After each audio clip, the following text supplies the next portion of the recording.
안녕하세요. 밤투자 커뮤니티 주식부자 양성소 멘토를 맡고 있는 이빨톡톡입니다. 2021년 3월 22일 이제 월요일날 제작을 한 영상이고요. JS 코퍼레이션 103% 이제 수익 인정해주신 회원분들이 계셔서 자, 보복 소비, 자, 수혜 섹터를 한번 우리가 생각을 해보자. 오늘은 이 주제로 이제 이야기를 한번 해볼 거고요. 자, 소비 패턴의 변화 흐름을 우리가 이제 체크를 해봐야 되겠죠. 이제 이 소비 패턴이 기본적으로 이제 수입이 생기면요. 이제 뭐 월급 들어오고 뭐하고 하면 자, 95%를 지출을 합니다. 자, 평균 통계적인 데이터가 이래요. 5% 정도를 저축을 해요. 자, 이렇게 보통 이제 통계가 잡히는데 지금 코로나로 인해서 자, 이 저축 비율이 10%까지 이제 늘었어요.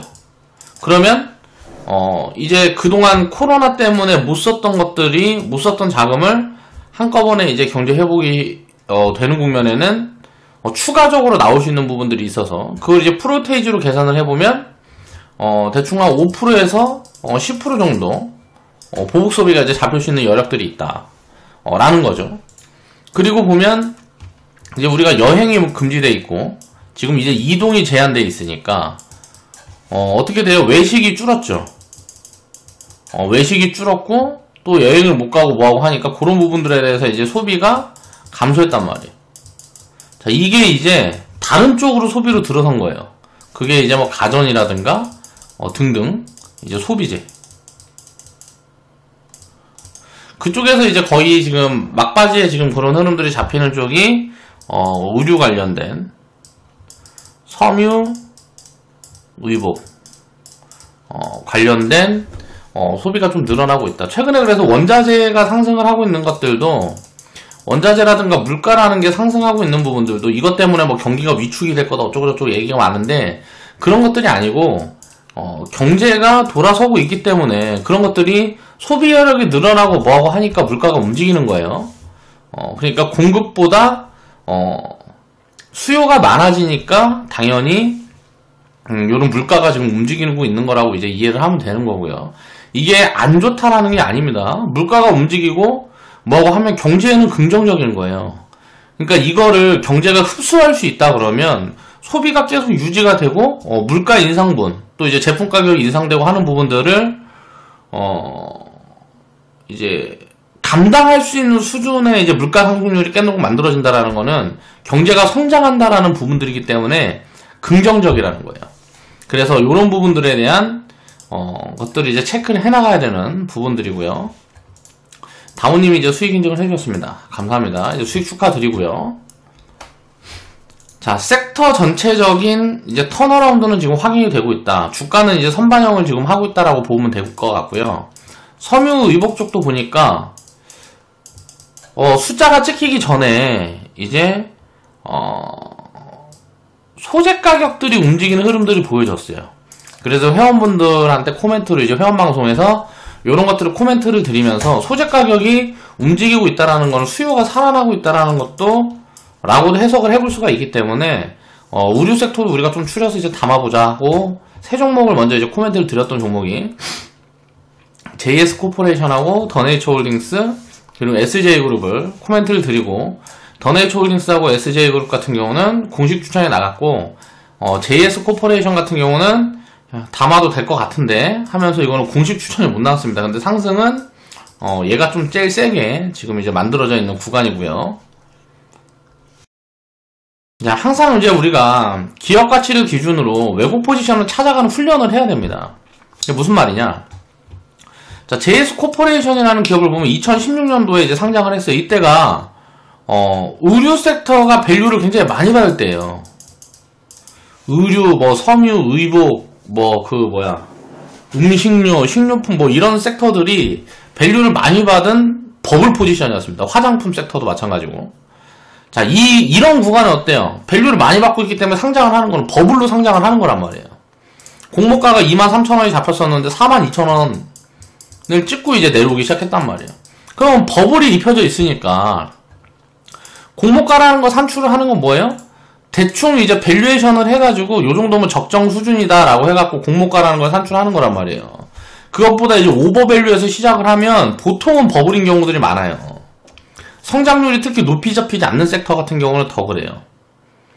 그러니까 여기까지 42,000원에서 23,000원까지만 그냥 대충 봐도 한 40% 되잖아요.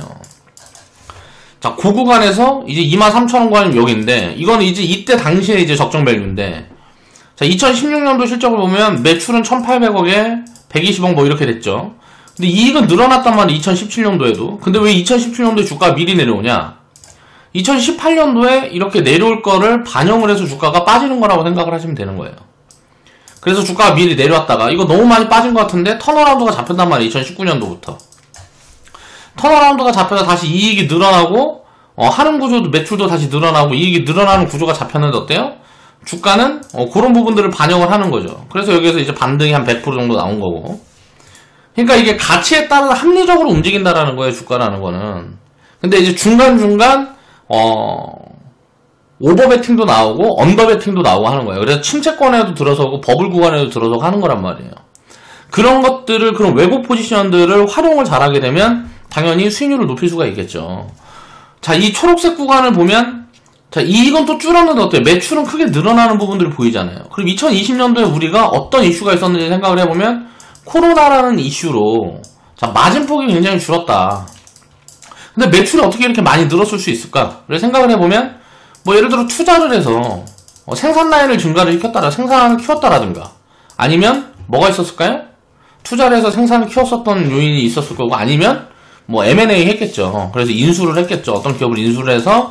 그러니까 그런 부분들은 이제 뭐 체크해보면 되는 거고, 요런 거는 사실 저는 이제 자세한 내용을 잘 체크를 안 합니다. 그냥 대충 숫자만 보면 이 기업이 어떻게 가고 있구나 라는 거를 저는 어느 정도 알아요.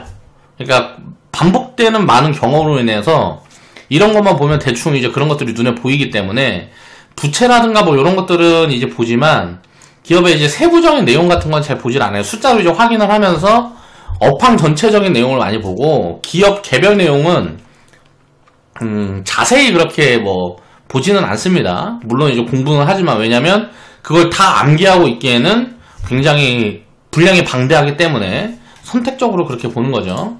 아무튼 이 초록색 구간대를 딱 보면, 야, 이거는 굉장히 좀 왜곡 포지션이구나.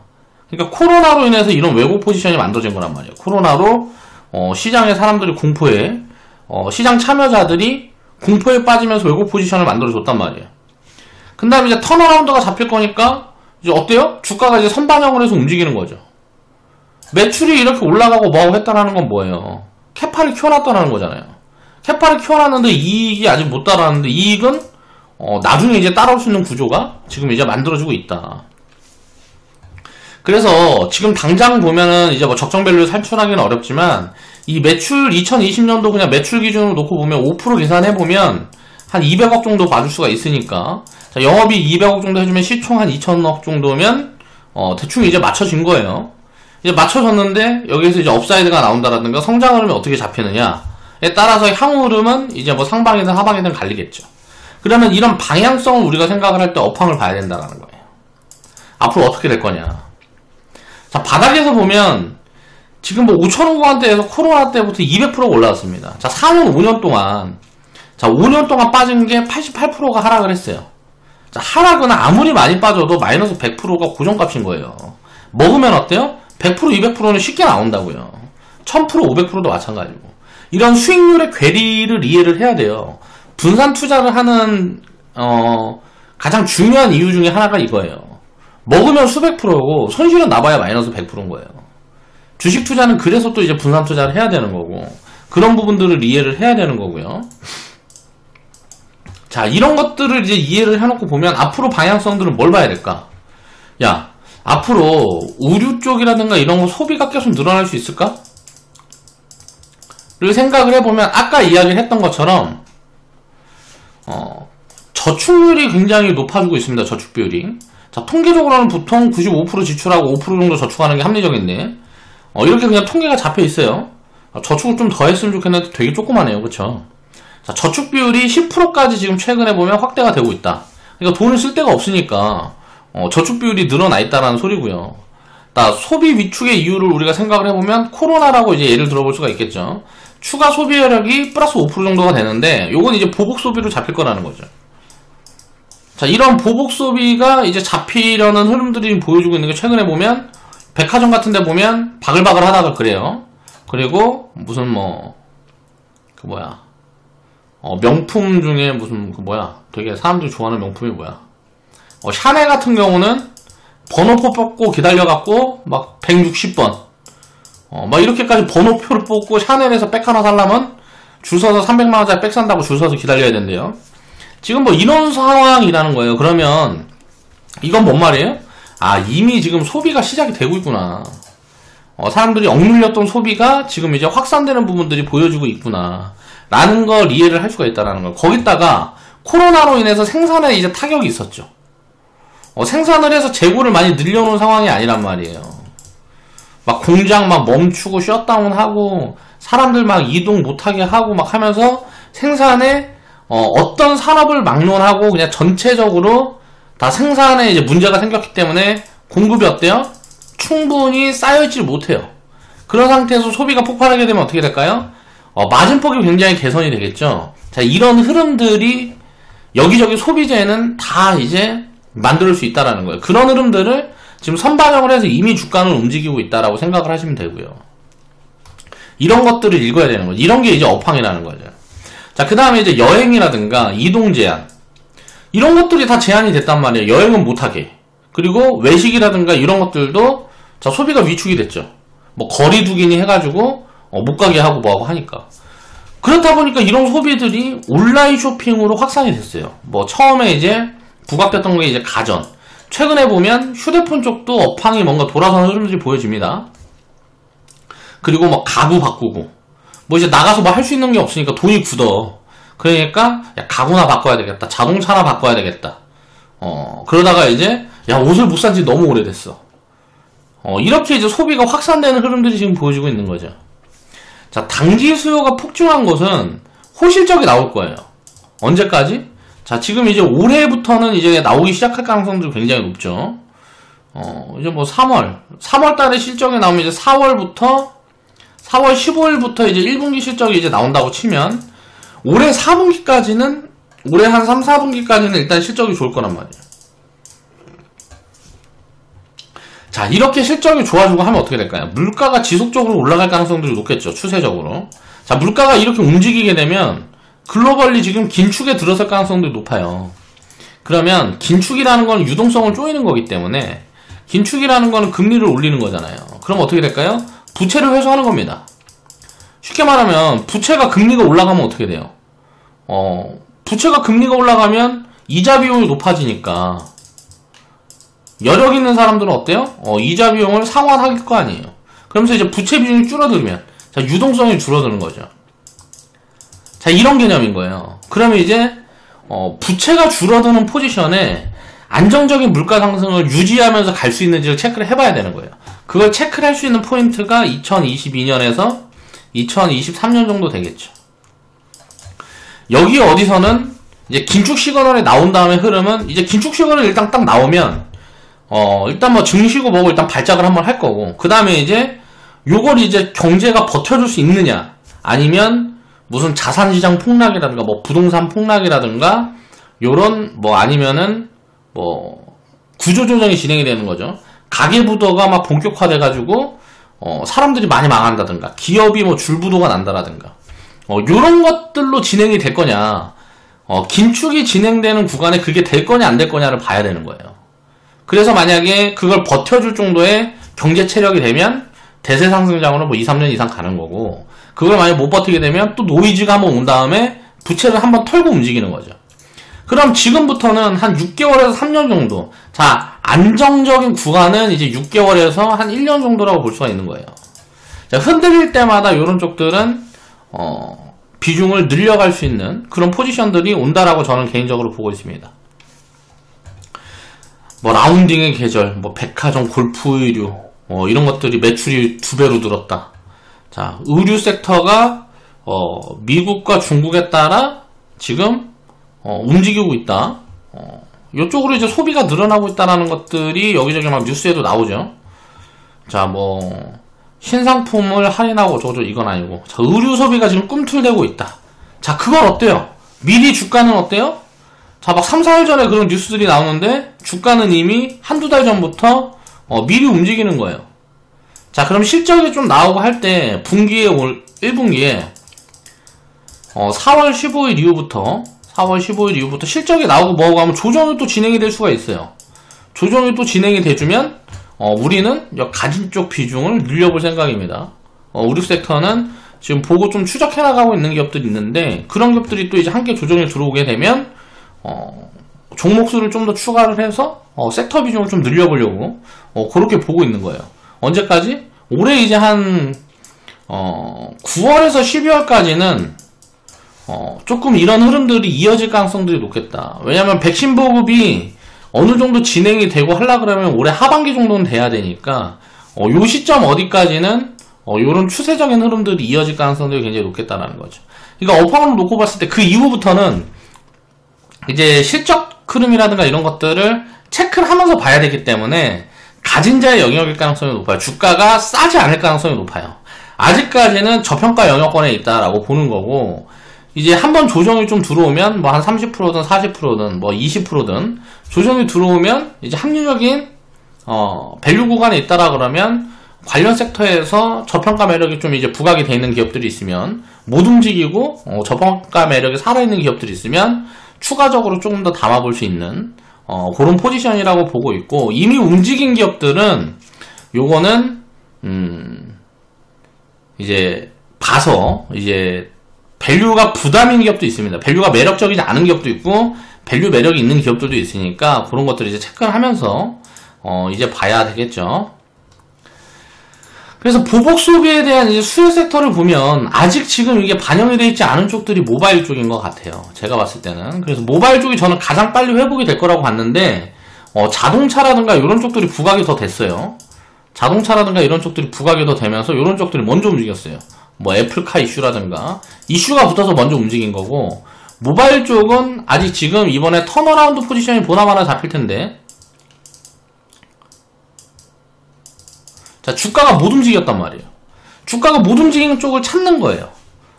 앞으로는 이제 그런 개념으로 좀 보면 될 것 같고요. 의류 섹터도 지금 움직였고, 자, 소비 섹터 중에서는 식료품 섹터도 움직이고 있어요. 이런 쪽들은 이제 밸류 매력이 좀 다운되는 포지션들에 있는 거예요. 섹터 전체적으로 놓고 보면. 그러니까 주가가 그만큼 올라왔기 때문에 시총이랑 대입해서 이제 밸류 매력을 본다 그러면 밸류 매력이 이제 의류나 식료품 쪽에서는 조금씩 줄어들고 있는 거죠. 전체적으로 놓고 보면 아니지만, 그래서 이런 부분들은 여기에서 추가적으로 상승이 진행이 되고 뭐하고 하려고 그러면 업사이드가 진행이 돼야 되는데, 이 업사이드 폭이 어느 정도 될 거냐, 이 기간값이 어느 정도 될 거냐, 이런 것들은 이제 우리가 생각을 해보고 체크를 해봐야 될 필요성이 있다라는 거예요. 다만 2021년에서 2023년 이 어딘가에서 이제 긴축 시그널이 나오게 되면 이때부터는 오히려 또 소비가 꺾일 가능성들이 굉장히 높기 때문에 당장은 꺾이지 않겠죠. 긴축 시그널이 나와도 당장은 꺾이지 않습니다. 그럼 다만 주가는 그때부터 빠질 수가 있는 거예요. 왜냐면은 이런 시그널들이 나오게 되면 미래에 이제 이런 소비가 꺾일 부분들을 반영을 해서 주가는 항상 선반영해서 움직이니까. 그래서 이제 비중을 줄여가고 늘려갈 포인트를 봤을 때 요런 부분들까지 좀 생각을 해보면 조금 더 합리적인 포지션들을 잡아갈 수 있을 가능성들이 높다라는 거죠. 자, 그래서 보복 소비가 일어나게 되면 일단은 뭐 요런 부분들을 우리가 생각을 해봐야 될 부분들이 있죠. 지금 여행이라든가 항공 이런 쪽들이 리턴이 가장 클 거예요. 이건 완전 금지되어 있었기 때문에. 다만 재물을 뜯어보면 위험합니다. 이거 지금 부채가 어마어마해요. 그러면 이게 회복이 되고 뭐하고 하려고 그러면 회복되는 흐름들이 보이지고 하면 줄줄이 유상증자에 나설 가능성이 굉장히 높습니다. 재무구조를 개선시키지 않으면 망할 가능성도 높아요. 그리고 지금 보면 최근에 금리가 많이 올라가고 있는데 부채가 이렇게 높다라는 거는 이자 비용도 굉장히 증가하는 거거든요.